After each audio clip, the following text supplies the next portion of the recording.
महाराष्ट्र में assembly election का गर्दा उड़ना शुरू हो चुका है और हर सियासी जमात अपने अपने उम्मीदवारों की फहरिस्तें तैयार कर रही हैं।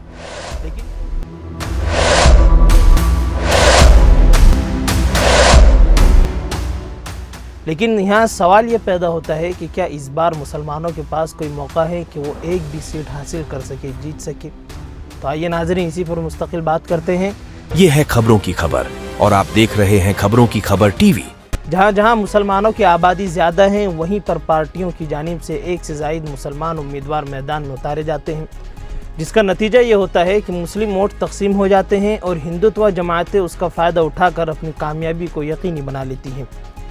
क्या आपको नहीं लगता कि मुस्लिम वोटों की तकसीम की साजिश ये किसी साजिश का हिस्सा है या मुसलमानों को आपस में भिड़ाया जा रहा है? बहुत सोचने वाली बात है। ये एक खुली हकीकत है कि हर इंतखाब में ख़ास कर जहाँ मुसलमानों की तादाद ज़्यादा होती हैं, वहाँ ऐसे हालात पैदा किए जाते हैं कि मुसलमान आपस में बटे रहें, मुंतशिर रहें। ख़ास तौर पर ऐसी जमातें जिनका मकसद ही मुसलमानों को तकसीम करके अपने मकासद हासिल करना होता है। दूसरी तरफ नाम निहाद सेकुलर जमातें मुसलमानों को हमेशा उन हलकों से ही टिकट देती हैं जहाँ मुसलमानों के वोट ज़्यादा होते हैं, लेकिन कभी उन हलकों से टिकट नहीं दिया जाता जहां हिंदू अक्सरियत हो, क्योंकि वो जानते हैं, उन्हें मालूम है कि हिंदू वोट मुसलमानों को किसी भी हाल में नहीं मिलने वाले हैं। सेकुलर जमातों का असली चेहरा क्या आप जानते नहीं? वो कभी भी मुसलमानों के हमदर्द नहीं हो सकते। ये सेकुलर जमातें मुसलमानों के साथ हमेशा दोहरा मेयार इख्तियार करती हैं।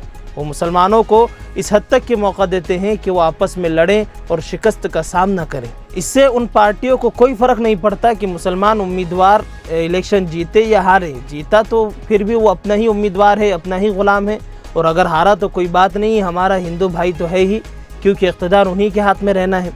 बदकिस्मती से हमारे मुस्लिम लीडर भी इन सेकुलर जमातों के ग़ुलाम बने हुए हैं और वो उनकी पॉलिसियों का हिस्सा बनते जा रहे हैं और अपनी कौम की बजाय पार्टी की वफादारी निभाते हैं। ये लीडर अपने ज़ाती मफादात को कौम के मफादात पर तरजीह देते हैं और इस ग़ुलामी से आज़ाद ही नहीं होना चाहते। लेकिन उस वक्त हमारे इलाक़ों में सबसे बड़ा मसला ये बनते जा रहा है कि इलेक्शन में मुस्लिम उम्मीदवारों की भरमार है। एक हलके से 5-6 मुस्लिम उम्मीदवार मैदान में हैं उम्मीदवारी के लिए। वंचित हो, मजलिस इत्तेहादुल मुस्लिमीन हो या महाविकास अघाड़ी जैसी जमातों की फहरिस्तों पर नज़र डालें तो आपको हर जगह मुसलमान उम्मीदवार ही नज़र आएंगे। हर पार्टी अपने उम्मीदवार खड़े करती हैं, लेकिन वो एक दूसरे के सामने मुकाबले में होते हैं। नतीजा ये निकलता है कि एक मुसलमान उम्मीदवार दूसरे मुसलमान को हराता है और उसका फ़ायदा गैर मुस्लिम जमातें उठाती हैं। आप इस क्रोनोलॉजी को समझें। लेकिन अब कौम को एक क़यादत की ज़रूरत है। ये वक्त है मुसलमानों को अपनी सफ़ों में इत्तेहाद पैदा करना होगा। अल्लामा इकबाल ने कहा था कि अफराद के हाथों में है अक़वाम की तकदीर, हर फ़र्द है मिल्लत के मुक़द्दर का सितारा। अगर मुसलमानों के रहनुमा और अवाम एक प्लेटफॉर्म पर इकट्ठा होकर एक ही उम्मीदवार को वोट दें तो मुसलमानों की तकदीर भी बदल सकती है। लेकिन जब तक कि हर फ़िरक़े का अपना लीडर होगा और हर जमात अपनी तरजीहात के मुताबिक काम करेगी तो मुसलमानों की सियासी ताकत कमज़ोर ही रहेगी। मुसलमानों को ये समझना होगा कि इंतखाबात में कामयाबी हासिल करने के लिए उन्हें मुत्तहिद होना पड़ेगा।